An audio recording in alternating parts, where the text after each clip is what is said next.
Welcome back to The Citizen. On this next episode, last week we talked with the elections office. This week we have the recorder's office with our special guest, fun fact, an NAU alumni. Taryn, please introduce yourself. Hi, my name is Taryn Bickle, and I graduated from NAU in this past May. And currently I'm working for the Coconino County Recorder's Office. I am doing the Secretary of State's Fellowship Program, which is essentially recent college grads or current college students are working with an elections director or recorder and working on the 2024 general election. And thank you so much for coming in today. We know how important it was to have the recorder's office because you guys are really experts in voter registration. Yeah. And we know that the deadline is coming up, right? So what would you say is the biggest misunderstanding towards elections or registration? I would say the biggest misunderstanding within voter registration is that it's a big, lengthy process and that it takes a while to do.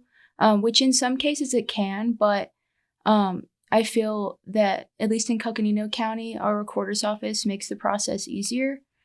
We do a lot of effort trying to register people in the community ourselves, and then also giving trainings to local nonprofits and community organizations that are going out and actually registering people in the community to vote. And sometimes for students, it can be kind of hard to get registered because of if someone is from out of state and they don't have proper Arizona driver's license or documentation, it can be kind of a challenge. But I think that our staff in the recorder's office and Patty Hansen, the county recorder, she makes the whole process a lot easier and more informative for people. Right. And so we know from our episode with the elections office last week that the ballots don't turn anyone away. Mm-hmm. So yeah, if you're not registered properly and you go in, will they still count your vote and it's provisional, or how does that work? So basically, if you're showing up to a polling location in Coconino County and if you don't have your voter ID card and say you have your driver's license with you, but it's an out-of-state driver's license, that's still documentation that you're a citizen. So you can still vote, but then provisional ballot basically means you're voting your ballot, but then you have to prove whatever documentation that you didn't provide when you showed up to the polls. So, for example, if you didn't bring your voter ID card or you didn't bring any documentation, you can vote, but then you would have to prove that citizenship later on before your vote is counted. And okay, that leads me into a question I want to ask. And it may sound like a stupid question, but college students prone to ask them, is October 7th a hard stop if you don't register before then? Is there any chance that you can still register? Well, October 7th is the firm deadline. Yeah. So you can't register and be eligible to vote in the 2024 general election if you register to vote on October 8th or later. So if you are registering and you still need to prove your citizenship or your proof of residency in Arizona, you have until October 31st to do that. But that means you still registered before. You just need to prove those two items, so then you're eligible for a full ballot and to be able to vote in elections. So what you're saying is that you cannot register after October 7th. No. But you have all that time to prove your identification. Yes. October 7th is the firm deadline. The deadline is October 7th because we need time to input everyone's voter registration if they're doing a paper form and check their citizenship and documents that they provided before the actual election, and that takes a while. So if you think about even in Coconino County, how we're typically a more rural county with a smaller population than Pima and Maricopa are. So you think about how stressful it would be to work in Maricopa County and have to input millions and millions of voter registrations as opposed to just thousands like we do. So that's why it's such a firm deadline, is because it's a lot of work to get that done before the election, especially with looking at everyone's documents and making sure they're a citizen and making sure that they're an Arizona resident so they can be eligible to vote in every election, not just federal ones. So once people register, that's the process that happens afterwards? Is that the recorder's office or some office has to go and verify everyone's identification?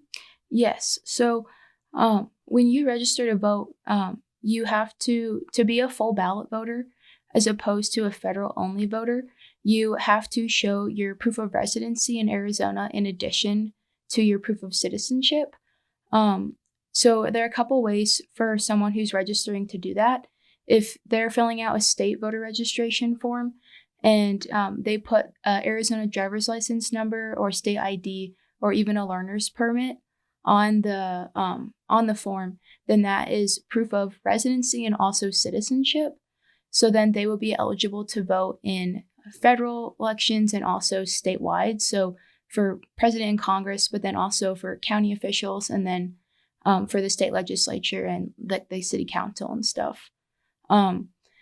If someone does not provide their proof of residency, but they provide their proof of citizenship. So for example, some students might not have an Arizona driver's license.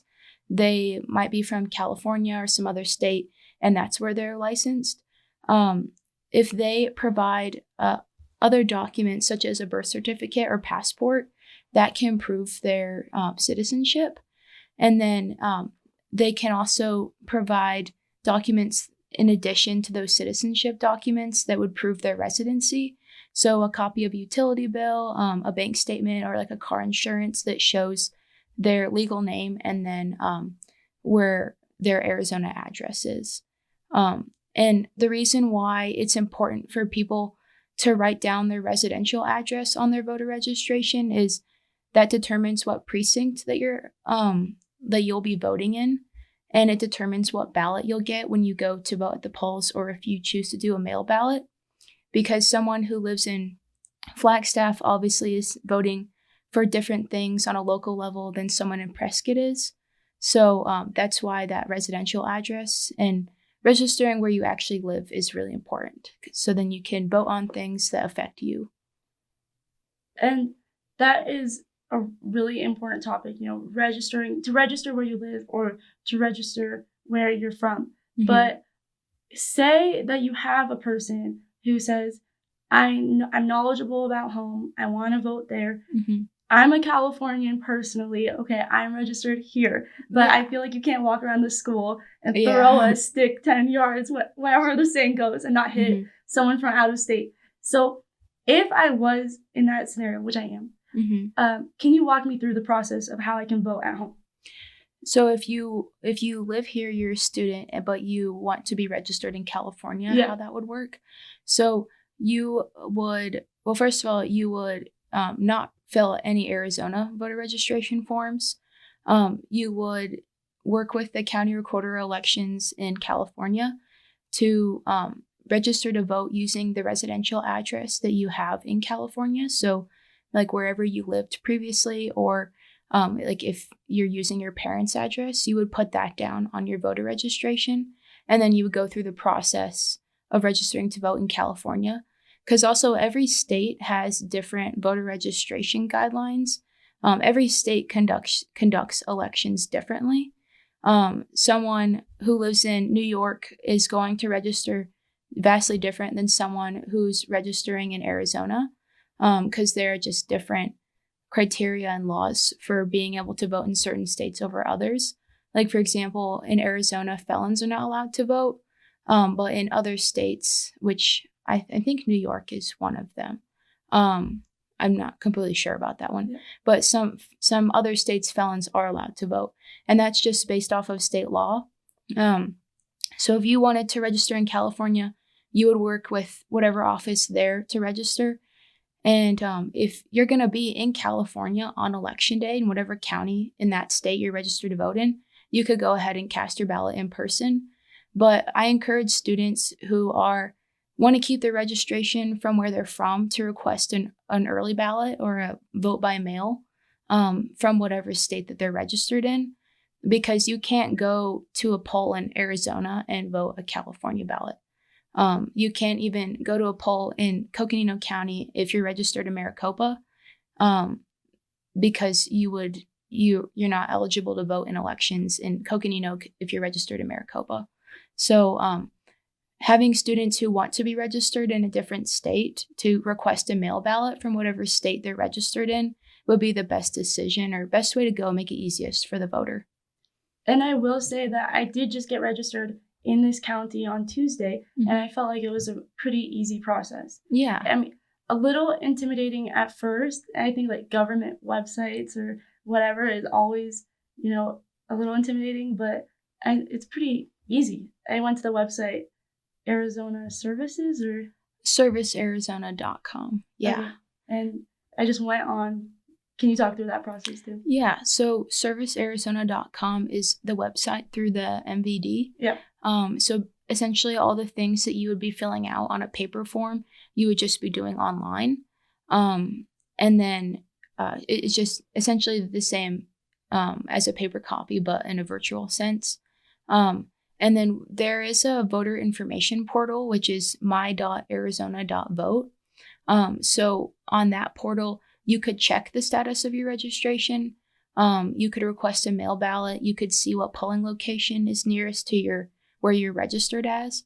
And then you could also, did I say request an early ballot? Yeah. But yeah, it's basically Service Arizona is where you actually go to register, and then my.arizona.vote is like if you have any questions about your registration, or if you want to check, or just all things voting is located there. I'm wondering, because I heard that this is going to be a year with historic voter turnout, and that's what we heard on the last episode, and that is what the elections office is getting prepared for. How true is that for the recorder's office?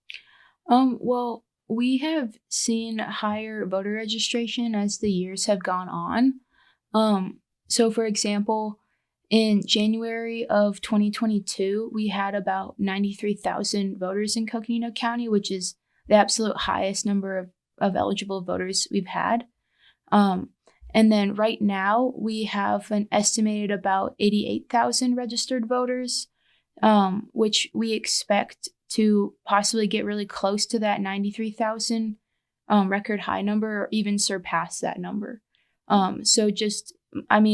I think Flagstaff as a city is growing in population. So I think that has a reason to do with it. And maybe people are just getting more engaged in politics and want to register to vote in Coconino County or whatever they're registered as. So there could be a mix of reasons why the number keeps raising. And so I heard, I was reporting on an event at the Coconino County Democrats office for a story, and they said that don't wait to vote on election day. That if you want to make sure your vote is counted, you don't have to, but they recommend you to register early because there might be problems on election day. If it's a historic voter turnout, there might be really long lines. How true is that? Do people have to worry about voting on election day, or will they be fine? Well, it's really up to your personal preference, what, how you want to vote on election day. There are 3 options that voters have in Coconino County to vote in the election. One is a early ballot. Well, actually, there's 4. One is an early ballot, so getting your ballot mailed to your mailing address and then filling it out, and then either mailing it back by October 25th, which is a week before the election, or dropping it in a ballot drop box, or bringing it to either the recorder's office or a polling location on election day. We also have the UACAVA ballots. So those are ballots that are mailed to Americans who are living overseas. So that could be people who are on vacation, people who are serving the military, or people who are doing jobs overseas. And then we have in-person early voting. So our mail ballots are mailed out on October 9th, and then from October 9th until November 1st is when in-person early voting starts. So there are various locations around Coconino County. For example, one is at our Flagstaff County Recorder's Office, where you could come in and basically have the in-person voting experience just before November 5th. And then you could also go to a polling location on November 5th and cast your ballot there. And if a polling location is a vote center, then that means anyone in the county can vote there regardless of their precinct. If it's not a vote center, then folks who have their precinct, folks who are voting at that polling location, if it's not a vote center, they have to be precincted to vote at that polling location, or else they would have to go to a vote center or their correct precincted polling location. Does that answer your question? Perfectly. Okay. Yeah, and thank you so much for coming on. Yeah. From the sounds of it, do not procrastinate. October 7th is your deadline if you want a vote in this election. Well, I'm not joined by Taryn anymore. We have another guest on the podcast today. Please introduce yourself. Hi, I'm Donna Kastner, the Chief Deputy Recorder for Coconino County. And you guys are a bit of a duo, you and Taryn? Yes, yeah. Taryn has been a godsend for this election. She's helped us out a lot as an intern in our office. Okay, and so really what I want to ask to you is, college students are famous for procrastinating. And if I find out what a provisional ballot is and I have not registered before October 7th, I'm like, hey, I have another chance to just stroll in and they'll give me a redo. I have another week to make it up. How true is that? And from a recorder's perspective, how do you handle ballots like that? Right. So I really want to emphasize that the registration deadline is October 7th. So if a voter or if a registrant does not register by that deadline, they're not going to be able to have their vote counted on election day at the polls for the November 5th election. So it's really important that they get registered beforehand, because if they show up at the polls on election day and they're not registered to vote in our system, the poll worker's going to look them up. They're not going to find them. They're automatically going to have them vote a provisional ballot, because that's kind of our catch-all. Like, sometimes there might be a mistake with their registration, or they've moved, they've changed their name, or if they don't have proper identification. We have them vote a provisional ballot because there's a potential that they are still eligible to vote, but we do that research after the election to make sure. But if they're not registered at all and they vote a provisional ballot, that ballot's going to be researched. We're going to find out that they weren't registered in time, and it's going to be rejected. So we really want to try to avoid that if at all possible. Usually the highest percentage of provisional ballots that are rejected is because they weren't registered to begin with. So I don't want voters to waste their time and their vote by voting a provisional that's not going to count.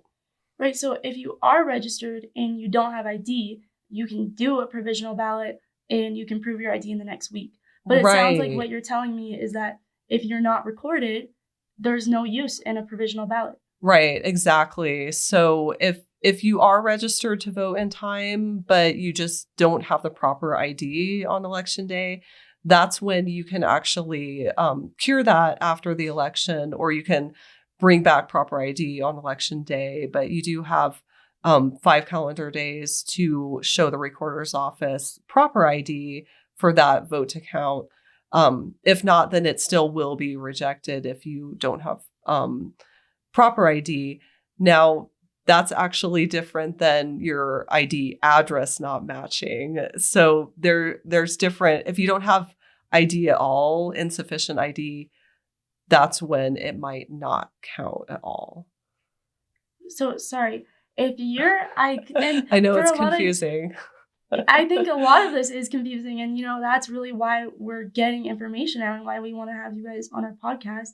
So if I have a different address on my ID that I bring in to vote that then is on my registration, then will that count when I get to the polls? So it will, but you still have to vote a provisional ballot, and we will make sure that you're registered after the election at the address. If the address is an update, we have to make sure that you voted the right precinct for your new address. That's where, if your ID doesn't match, it still has to be checked with a provisional ballot. If you don't have ID at all, that's when your provisional ballot might not count. So what if about a student from Maricopa County, they register to vote here in Coconino County, and they bring their Maricopa address ID on election day? That will be a provisional ballot? If they don't also have their voter ID with their correct voter registered address. So that's why it's really important to bring your voter ID card with you along with other identification to the polls, because then you're good. If you only bring an ID with an address that doesn't match your registration, that's when you have to go through the provisional process. And so, like I said earlier, I just registered in this county on Tuesday. Where do I find my voter registration card? So all registrants will be mailed an ID card. It's usually within about 2 weeks. I would say if you don't get your ID card in the mail, you might want to check with us, if it's been like 3 to 4 weeks. But yeah, you'll receive that in the mail with that mailing address you put on your form. Right. And that really emphasizes, October 7th is the deadline, but better early than late. Yeah, especially if there's any issues, then we can contact the voter. Thankfully, there is a grace period. If you get your registration in by October 7th and there are issues with it, we can still follow up with you to get those resolved. So it's super important to just get registered by October 7th. And on election day, bring your ID and bring your voter registration card? Yes. Thank you again so much for answering my questions. It was great having the both of you on. It sounds like you guys are doing all the important work that needs to be done before this election, getting everyone registered. Thank you for watching at home, and we'll see you next week.